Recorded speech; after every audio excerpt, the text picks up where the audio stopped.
I'm going to tell you and show you something about barbecue. First, you pull off the nasty membrane. Why? I don't know. Just pull it off. I sure am hungry. I use 4 seasonings. That's it. You could use what I use, or you could try something else and mess it up. I'm for real. For the foundation, I use Traeger Big Game, and you could go heavy. Second, I add some complete season. I go heavy with that too. Then I add a little bit of black pepper. Then I finish it up with some paprika. Dude, if it don't look like this, you went too bland. We have simplified as much as we could our barbecuing. Now slap it on your Traeger at 365.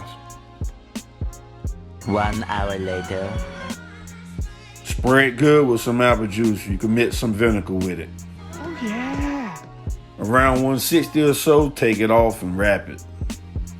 For the wrap, add some brown sugar, then 4 pieces of unsalted butter. Then get some Traeger Big Game, spread it out, a little bit of complete seasoning, and spray everything with some apple juice. Then add a little bit of brown sugar across the top, then get the apple juice, spray it down. Slap it back on the grill around 250.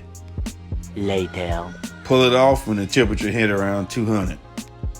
There she go, tendon falling off the bone. Your guess should be like. If you cook ribs right, you don't need no sauce.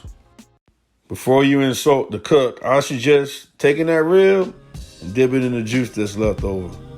There you have it, award-winning ribs.